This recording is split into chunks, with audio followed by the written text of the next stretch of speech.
cast my mind to Calvary, where Jesus bled and died for me. I see his wounds, his hands, his feet, my Savior on that cursed tree.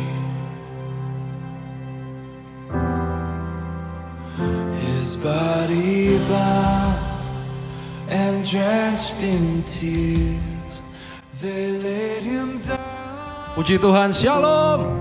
Sambil lambaikan tanganmu, katakan shalom. Haleluya. Kami menghampiri Bapak Ibu, Saudara terkasih dalam nama Tuhan Yesus, dimanapun kita semua berada. GBI Suprayan 8B, mari tengok kiri kanan, depan belakang. Ucapkan shalom. Tuhan Yesus mengasihimu. Tuhan Yesus selalu baik buatmu. Haleluya. Pagi hari ini, dimanapun kita semua berada, saya ajak kita untuk bersama-sama memuji, membesarkan nama Tuhan. Dalam segala kelemahan kita, Tuhan Yesus selalu menjadi kekuatan buat kita. Katakan amin.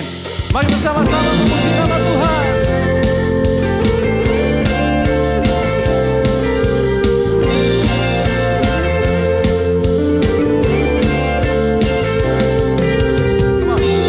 Yesus, kau kekuatan di hidupku, takkan gentar langkahku. Kau angkat tanganku di saat ku jatuh, Kaulah sumber kuatku. Lembah yang gelap kan ku lewati, sebab Engkau sertaku. Dengan imanku ku diselamatkan oleh kuasa Yesusku. Ku angkat tanganku, ku sorakan haleluya. Namamu berkuasa, surga bumi nyatakan. Ku angkat tanganku, nyatakan Kau hebat, Allah yang perkasa, kuasa selamat.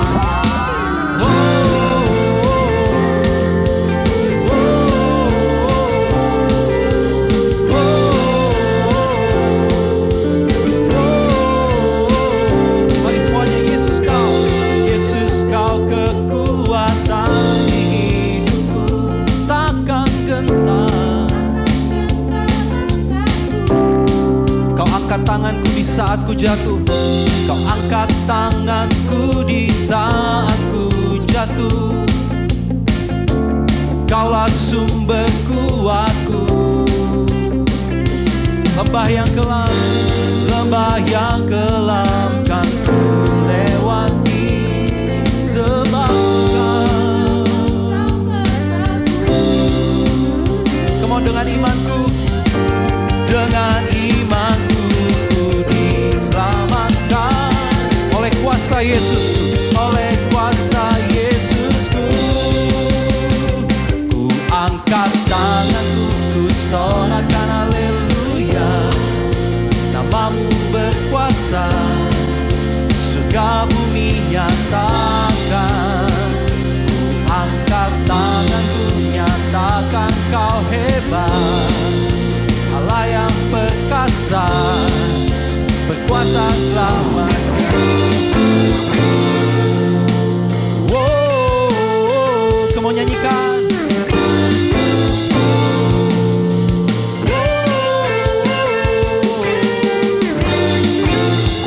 Saya ajak kita, dimanapun kita berada, angkat kedua tangan kita. Ku angkat tanganku, ku sorakan haleluya. Namamu berkuasa, surga bumi nyatakan. Angkat tanganmu, nyatakan Kau hebat, Allah yang perkasa, berkuasa selamanya. Angkat tanganku, ku sorakan haleluya. Namamu berkuasa, surga bumi nyatakan. Ku angkat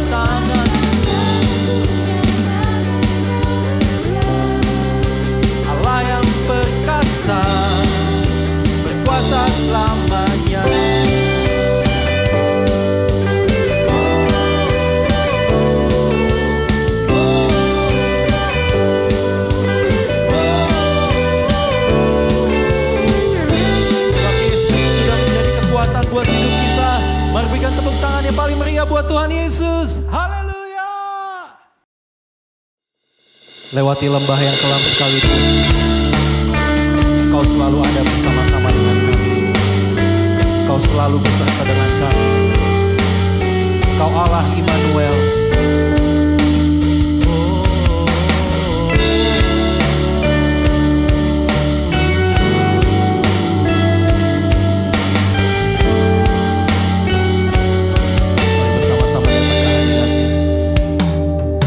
Bapakku datang dan berserah, ku nyatakan Kau yang berkuasa dalam gelap.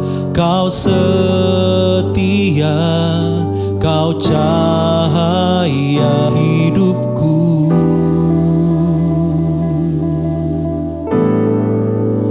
Kau kuatkan aku bertahan. Kau harapan dalam kesesakan. Kau buktikan kesetiaan-Mu Tuhan. Engkau Allah Immanuel. Thank you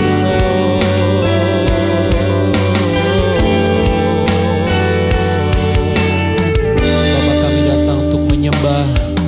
Bapakku datang untuk menyembah. Ku nyatakan Kau yang bertata dalam lemah.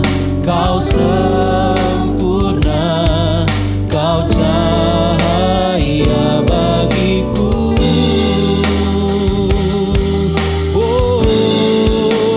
Kau kuatkan aku bertahan. Kau harapan dalam kesesakan.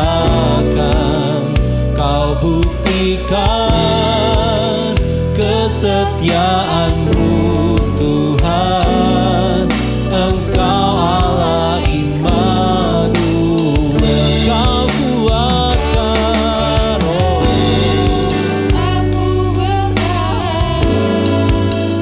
Kau harapan dalam kesesakan. Kau buktikan kesetiaan-Mu Tuhan. Engkau Allah Immanuel. Mari bersama-sama kita sembah Tuhan Yesus.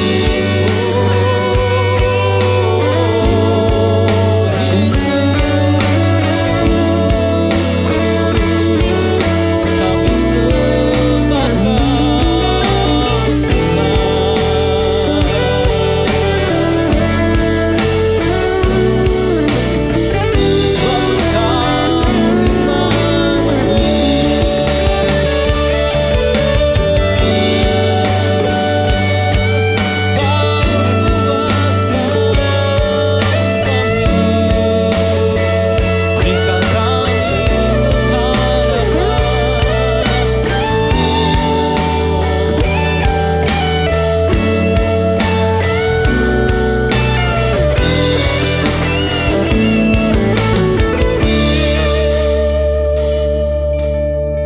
Bersama-sama kita katakan Immanuel, Immanuel,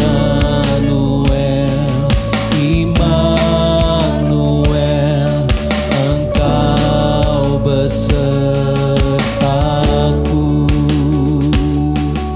Immanuel, Immanuel.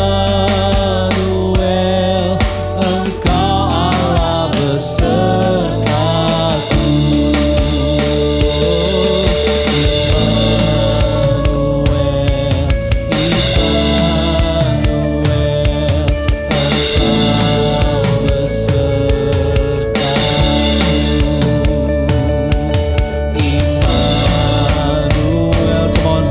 Immanuel, Engkau Allah besertaku.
Shalom semuanya. Ketika Tuhan Yesus ditanya oleh murid-muridnya akan tanda kedatangannya dan tanda kesudahan dunia ini, maka salah satu dari tanda itu adalah penyakit sampar yang bisa kita sebutkan sebagai pandemi COVID-19. Jadi pandemi COVID-19 adalah bagian dari tanda kedatangan Tuhan Yesus di awan-awan untuk menjemput gerejanya. Ada yang berkata bahwa penyakit sampar sudah terjadi berulang-ulang. Malah pada tahun 1918 sampai dengan 1920 ada wabah flu Spanyol yang menyebabkan 50 juta orang meninggal. Tetapi Tuhan Yesus belum datang. Jangan-jangan setelah pandemi COVID-19 Tuhan Yesus juga tidak akan segera datang. Kalau kita bicara Tuhan Yesus tidak segera datang, ini tidak sesuai dengan yang dikatakan Tuhan Yesus dalam kitab Wahyu. Dalam kitab Wahyu, Tuhan Yesus berkata, "Aku datang segera," sebanyak 4 kali. Dan waktunya sudah singkat, waktunya sudah dekat, sebanyak 2 kali. Jadi kalau Tuhan Yesus berkata, "Aku datang segera," 2000 tahun yang lalu, apalagi hari-hari ini, pasti lebih segera lagi. Hati-hati, jangan terjebak menjadi pengejek-pengejek yang dengan ejekannya berkata, "Di mana janji kedatangannya itu? Dari dulu keadaan tetap seperti ini. Katanya salah satu tanda adalah penyakit sampar. Mana buktinya? Penyakit sampar sudah terjadi berulang-ulang, tetapi ternyata Tuhan Yesus belum juga datang." Jangan berkata bahwa setelah pandemi COVID-19 Tuhan Yesus pasti datang kembali. Atau jangan juga berkata bahwa setelah pandemi COVID-19 Tuhan Yesus belum segera datang.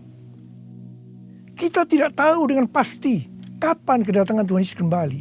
Hanya Bapa di sorga saja yang tahu. Yang penting Tuhan Yesus berkata bahwa penyakit sampar seperti pandemi COVID-19 ini adalah bagian dari tanda kedatangannya.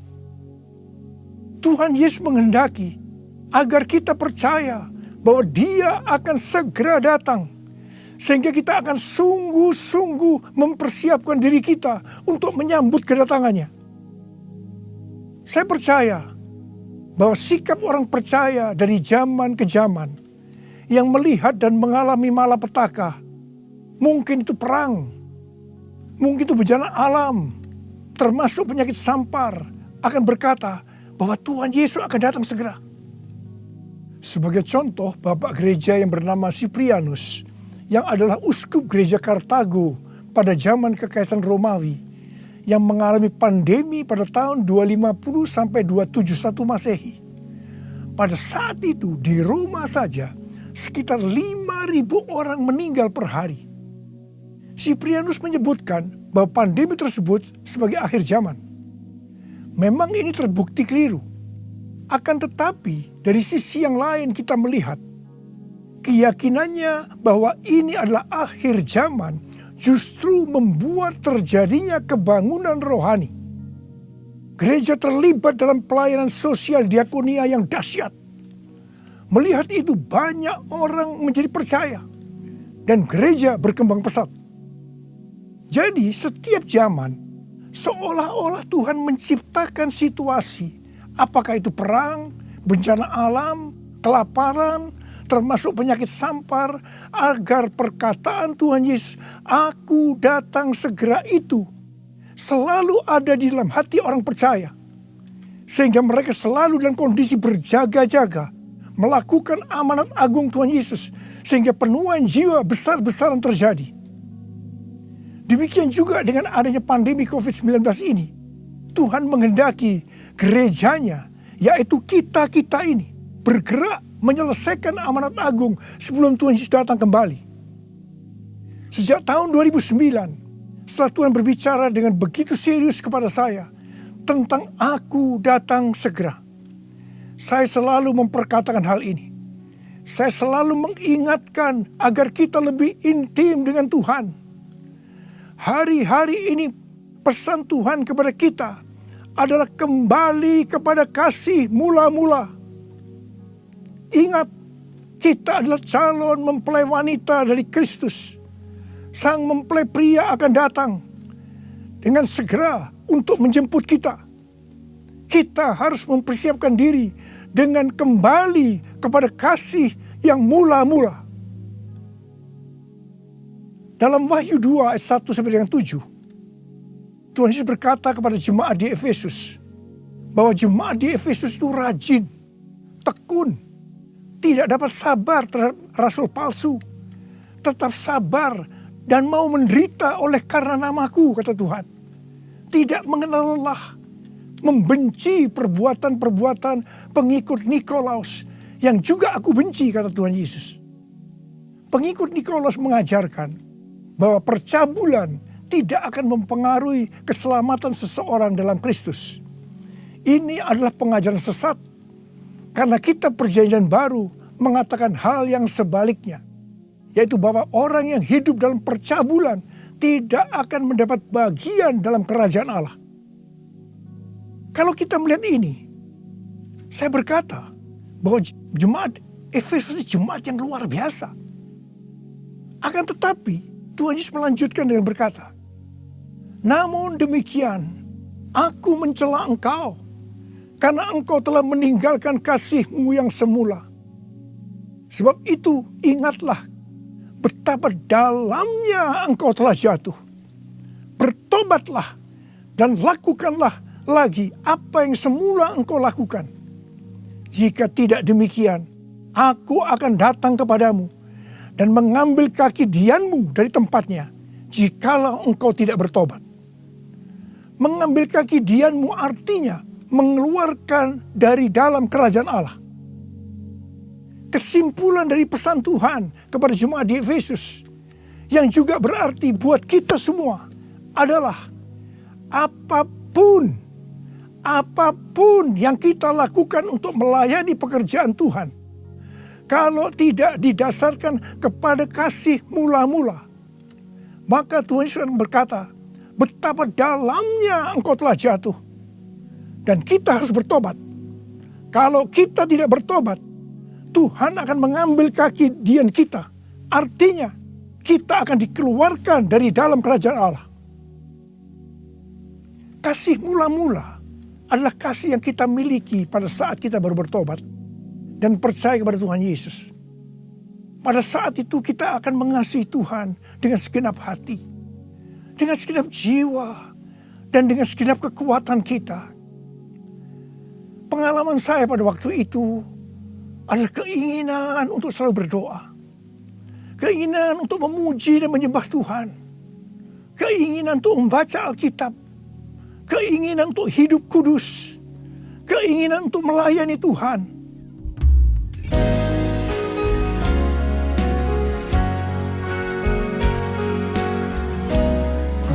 Cinta Kau Yesus, hanya Engkau bagiku Yesus.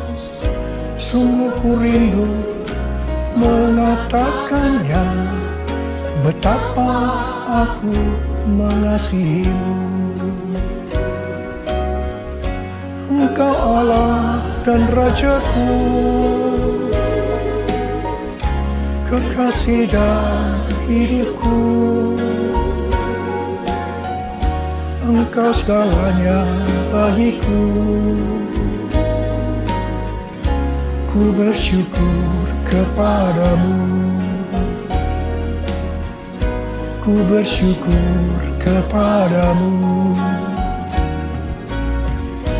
Ku bersyukur kepadamu.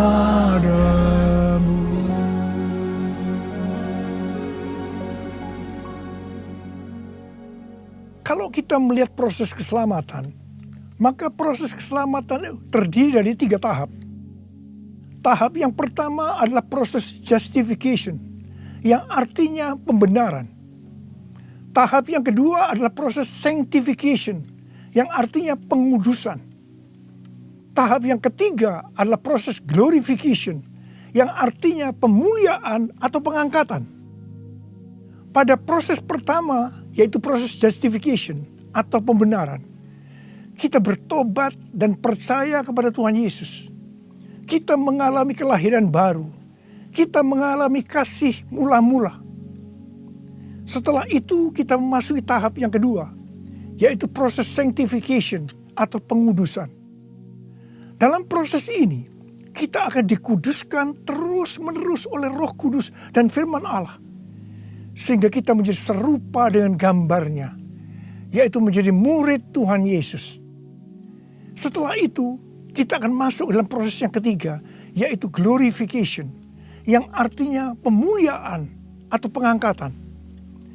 Jadi, yang diangkat itu adalah mereka yang menjadi serupa dengan gambar Yesus, yaitu murid Tuhan Yesus.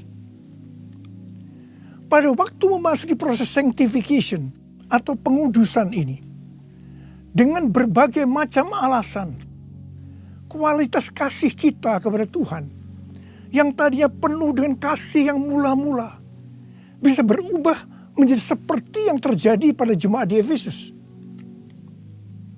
Saya pribadi juga mengalami seperti yang terjadi pada jemaat di Efesus. Tetapi melalui pengudusan secara terus-menerus oleh Roh Kudus dan firman Allah, juga disertai dengan proses yang menyakitkan, saya kembali kepada kasih mula-mula sampai dengan hari ini. Haleluya. Saya akan bertanya kepada saudara, bagaimana kualitas kasih saudara kepada Tuhan? Saya mau mengajak saudara untuk melihat kualitas kasih kita kepada Tuhan melalui kitab Kidung Agung. Kitab Kidung Agung merupakan satu-satunya kitab di Alkitab yang khususnya membahas kasih yang unik di antara dua orang mempelai, yaitu antara Salomo dengan gadis Sulam yang dipercaya dia adalah istri pertama dari Salomo.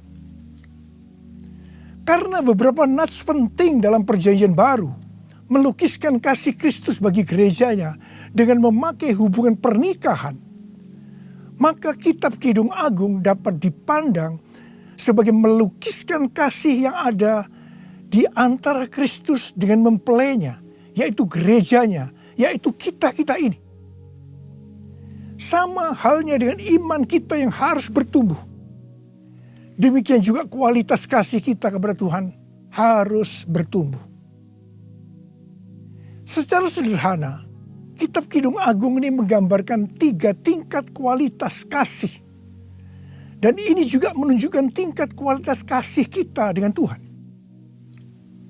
Tingkat kualitas kasih yang pertama terdapat dalam Kidung Agung 2 ayat 16 yang berkata, kekasihku kepunyaanku, dan aku kepunyaan dia. Dalam hubungan kita dengan Tuhan, kita bisa berkata begini, Tuhan milikku, aku miliknya Tuhan.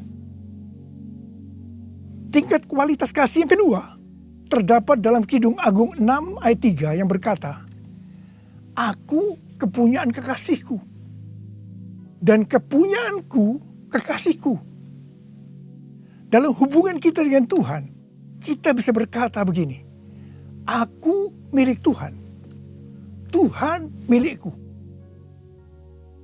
Tingkat kualitas kasih yang ketiga terdapat dalam Kidung Agung 7 ayat 10 yang berkata, kepunyaan kekasihku aku.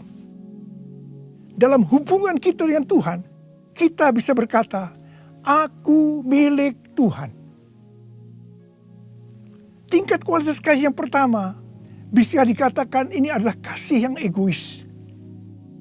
Karena yang dikedepankan itu, Tuhan adalah milikku, baru aku milik Tuhan. Maka yang selalu dipikirkan hanya soal diberkati. Jadi karena Tuhan milikku, berkati aku dong Tuhan. Biasanya jarang bertanya kepada Tuhan tentang apa yang dikehendaki Tuhan dalam setiap rencana atau langkah yang akan dilakukan. Jadi kalau dia punya rencana, langsung akan minta supaya Tuhan memberkati. Biasanya juga jarang menyinggung tentang apa yang harus kita lakukan untuk melayani Tuhan. Itu tingkat yang pertama. Tapi tingkat kualitas kasih yang kedua bisa dikatakan sebagai kasih bersyarat. Aku milik Tuhan. Tuhan adalah milikku. Sekarang yang dikedepankan adalah aku miliknya Tuhan. Baru setelah itu Tuhan adalah milikku. Berarti mulai ada satu peningkatan. Di sini mulai ada menyinggung tentang melayani Tuhan. Tetapi dengan syarat. Supaya Tuhan memberkati. Jadi motivasi mau melayani karena mau diberkati Tuhan. Itu tingkat kualitas kasih yang kedua. Tetapi sekarang tingkat kualitas kasih yang ketiga. Inilah yang disebutkan kasih yang tidak egois. Kasih yang tidak mementingkan dirinya sendiri. Ini adalah kasih yang semula. Aku milik Tuhan. Titik. Tidak ada embel-embelnya lagi. Mereka yang memiliki kasih mula-mula akan berkata, aku milik Tuhan. Bukan milikku sendiri. Aku ini adalah milik Tuhan. Aku sudah dibeli. Dan harganya telah lunas dibayar. Aku dibeli dengan harga yang mahal. Yaitu dengan darah Yesus. Mereka yang memiliki kasih mula-mula akan berkata, jika aku hidup untuk Tuhan. Dan jika aku mati untuk Tuhan. Jadi baik hidup atau mati, aku adalah milik Tuhan. Mereka yang memiliki kasih mula-mula akan berkata, aku hidup, tetapi bukan lagi aku sendiri yang hidup, melainkan Kristus yang hidup di dalam aku. Hidupku bukannya aku lagi, tapi Yesus dalamku. Hidupku bukannya aku lagi, tapi Yesus dalamku. Yesus hidup, Yesus hidup dalamku. Hidupku bukannya aku lagi, tapi Yesus dalamku. Tapi Yesus dalamku. Orang yang memiliki kasih mula-mula sudah tidak memikirkan lagi tentang diberkati atau tidak diberkati oleh Tuhan. Yang paling penting adalah hidup menyenangkan hatinya Tuhan. Melakukan kehendaknya Tuhan. Seperti Tuhan Yesus berkata dalam Yohanes 4 ayat 34. Makananku ialah melakukan kehendak Dia yang mengutus aku dan menyelesaikan pekerjaannya. Makanan adalah sesuatu yang sangat vital dalam hidup ini. Mendapatkan makanan adalah motivasi manusia dalam bekerja atau berusaha. Dan Tuhan Yesus mengajarkan kepada kita bahwa yang paling penting dalam hidup ini, artinya fokus hidup kita adalah melakukan kehendak Bapa, bukan kepada makanan, meskipun makanan itu perlu. Orang yang memiliki kasih mula-mula akan melayani Tuhan seperti yang terdapat dalam Roma 14 ayat 17 dan 18 yang berkata, sebab kerajaan Allah bukanlah soal makanan dan minuman, tetapi soal kebenaran, damai sejahtera, dan sukacita oleh Roh Kudus. Karena barang siapa melayani Kristus dengan cara ini, ia berkenan kepada Allah dan dihormati oleh manusia. Orang yang memiliki kasih mula-mula akan selalu berkata, sebab engkau baik, bahwasanya untuk selama-lamanya kasih setiamu.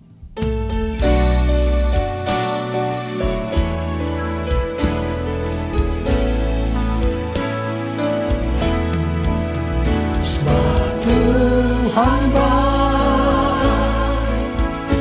bahwasanya untuk selamanya kasih setianya. Sebab Tuhan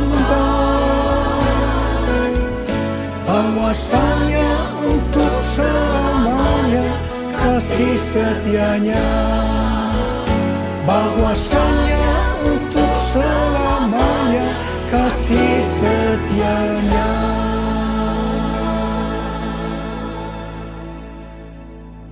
Pujian ini diajarkan oleh Daud dan terus dinyanyikan setelah zaman Daud. Tuhan memberitahu kepada Daud hal yang paling menyenangkan hatinya Tuhan, yaitu kalau dipuji oleh kita, bahwa Tuhan itu baik, bahwasanya untuk selama-lamanya kasih setianya. Karena memang itulah yang Tuhan lakukan untuk kita. Jadi apapun masalah yang kita hadapi, nyanyikan terus pujian tadi. Orang yang memiliki kasih mula-mula akan berkata, aku tidak takut, sebab Tuhan menyertai aku. Aku tidak bimbang, sebab Tuhan adalah Allahku. Tuhan akan meneguhkan aku, bahkan akan menolong aku. Tuhan akan memegang aku dengan tangan kanannya, yang membawa aku kepada kemenangan.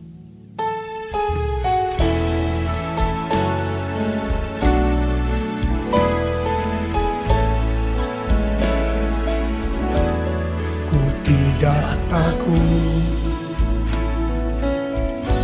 sebab Kau besertaku.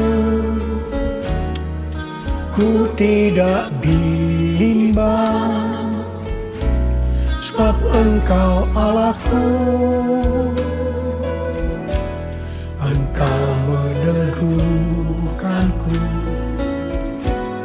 bahkan menolongku. Kau batu karangku, Yesus Tuhan. Yesus memegangku dengan tangan kanan-Mu. Yesus memberiku kemenangan. Yesus memegangku dengan tangan kanan-Mu. Yesus memberiku kemenangan. Yesus memberiku kemenangan. Yesus memberiku kemenangan. Haleluya. Orang yang memiliki kasih mula-mula dalam masa pandemi COVID-19 ini akan tetap percaya kepada janji Tuhan dan terus memperkatakannya. Orang yang memiliki kasih mula-mula akan berkata, Tuhan, saya mau menyelesaikan amanat agung dengan kuasa dari Roh Kudus, yaitu Pentakosta yang ketiga. Tuhan, saya berjanji untuk memakai mulut ini hanya berbicara tentang firman Tuhan, bukan yang lain-lain. Orang yang memiliki kasih yang mula-mula akan melakukan firman Tuhan seperti yang terdapat dalam lagu ini. Aku mengasihi Engkau Yesus dengan segenap hatiku. Aku mengasihi Engkau Yesus dengan segenap jiwaku. Ku renungkan firman-Mu siang dan malam, ku pegang perintah-Mu dan ku lakukan. Engkau tahu ya Tuhan, tujuan hidupku hanyalah untuk menyenangkan hati-Mu. Menyenangkan hati-Mu, menyenangkan hati-Mu.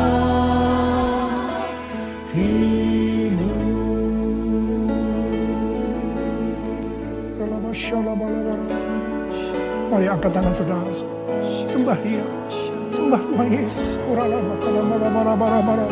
Tuhan Yesus, sembah. Yang sudah berbahasa roh saat ini. Yang belum, terus katakan haleluya, haleluya. Orialala bakana maya ralala bara. Oh raraba sande. Ikarala maya rala bala. Orala bala. Orialala bala.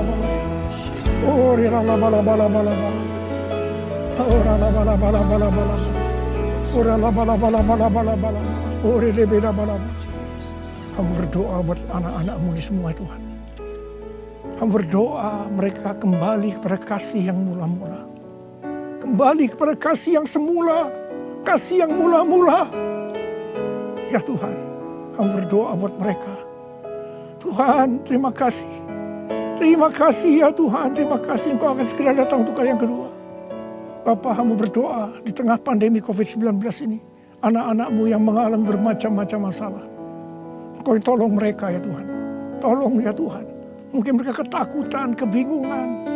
Ketakutan yang berlebihan, paranoid Tuhan. Tolong mereka ya Tuhan.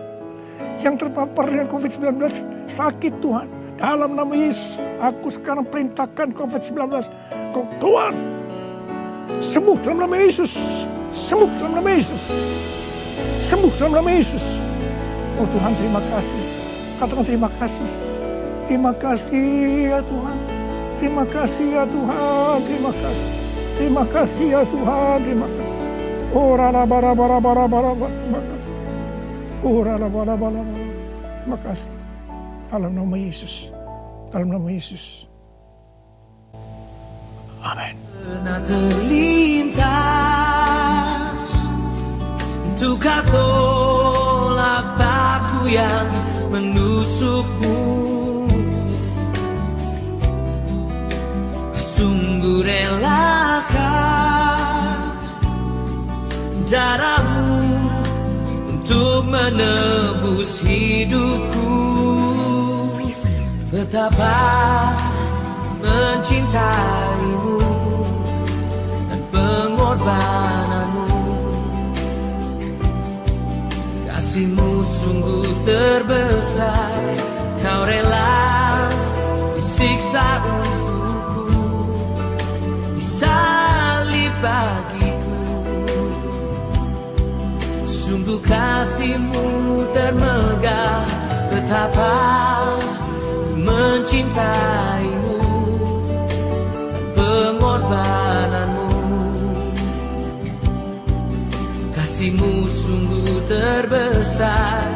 Kau rela disiksa untukku, disalib bagiku. Sungguh kasihmu termegah untukku. Mari saudara-saudara, kita akan masuk dalam perjamuan kudus. Kita akan mengingat ayat ini. Sebab setiap kali kamu makan roti ini dan minum cawan ini, kamu memberitakan kematian Tuhan sampai Ia datang. Perjamuan kudus adalah perjamuan Tuhan Yesus sendiri. Setiap kali kita masuk dalam perjamuan kudus, Tuhan Yesus selalu berkata, biarlah ini menjadi peringatan akan daku. Karena itu mari arahkan hati kita kepada Tuhan. Kita akan mengingat kebaikan Tuhan. Mari tundukkan kepala. Tuhan, siapakah kami ini sebelum kami mengenal Engkau? Kami semua orang berdosa. Upah dosa adalah maut, mati. Tapi Engkau yang tidak berdosa telah dijadikan dosa oleh karena kami. Engkau harus mati dengan penderitaan yang luar biasa ya Tuhan. Itu Engkau ya Aba. Betapa baiknya Engkau. Engkau jadikan kami sebagai anak-anak-Mu. Engkau tuntun kami, Engkau bela, Engkau lindungi, Engkau berkati. Engkau sembuhkan kami, Engkau ajar kami ya Tuhan. Engkau juga menghajar kami kalau kami salah Tuhan. Terima kasih ya Aba. Terima kasih Engkau itu adalah Engkau ya Tuhan. Tuhan Yesus akan memberkati saudara melalui perjamuan kudus ini. Tapi Tuhan mau kita makan dan minum dengan cara yang benar. Karena itu masing-masing sekarang berdoa. Lihat keadaan dirimu masing-masing. Jangan menyimpan dosa. Kalau ada dosa yang Tuhan ingatkan saat ini, langsung minta ampun. Ampuni saya Tuhan. Ampuni saya, katakan ampuni, ampuni ya Tuhan, ampuni. Supaya sudah diberkati oleh Tuhan. Tuhan ampuni anak-anakmu. Kau melihat mereka yang sedang meminta ampun di hadapan Tuhan, ampuni mereka. Kasihani mereka ya Tuhan, kasihani. Layakkan kami masuk dalam perjamuan kudus. Kami akan masuk dalam perjamuan kudus dengan hati yang penuh sukacita. Hati bersyukur, dalam nama Yesus kami berdoa. Amin. Sekarang, mari angkat roti di tangan kanan saudara tinggi-tinggi. Sebab apa yang telah kuteruskan kepadamu telah aku terima dari Tuhan. Yaitu bahwa Tuhan Yesus pada malam waktu ia diserahkan mengambil roti dan sesudah itu ia mengucap syukur atasnya. Ia memecah-mecahkannya dan berkata, inilah tubuhku yang diserahkan bagi kamu. Perbuatlah ini menjadi peringatan akan aku. Sudah dikasih Tuhan, bukankah roti yang kita pecah-pecahkan ini adalah persekutuan kita dengan tubuh Kristus? Mari kita makan dalam nama Yesus.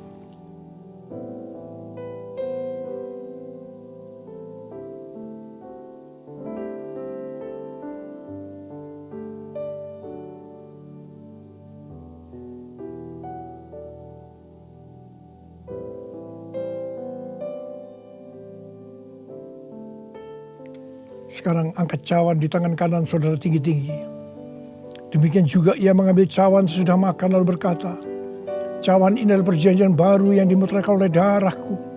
Perbuatlah ini setiap kali kamu meminumnya menjadi peringatan akan aku. Sudah dikasih Tuhan, bukankah cawan pengucapan syukur, yang atasnya kita ucapkan syukur, adalah persekutuan kita dengan darah Yesus. Mari kita minum dalam nama Yesus.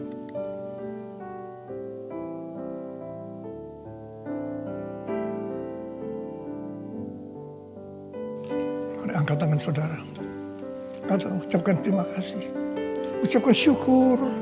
Ucapkan syukur dan terima kasih ya Tuhan. Kami mengucap syukur dan terima kasih ya Tuhan. Terima kasih. Engkau baik ya Tuhan. Bahwasanya untuk selama-lamanya kasih setiamu. Engkau baik ya Tuhan. Engkau baik ya Tuhan. Bahwasanya untuk selama-lamanya kasih setiamu. Tuhan terima kasih. Tuhan terima kasih. Terima kasih. Terima pengurapan Tuhan saat ini. Angkat kedua tanganmu. Terima. Urapi anak-anakmu. Terima pengurapan Tuhan. Terima. Terima kasih Yesusku. Terima kasih Yesusku. Puji syukur hanya bagi Tuhanku. Terima kasih Yesusku. Terima kasih Yesusku. Puji syukur hanya bagi Tuhanku. Terima kasih. Terima kasih Yesusku. Terima kasih Yesusku. Puji syukur hanya bagi Tuhanku. Terima kasih Yesusku. Terima kasih Yesusku. Puji syukur hanya bagi Tuhanku. Puji syukur hanya bagi Tuhanku. Puji syukur hanya bagi Tuhanku.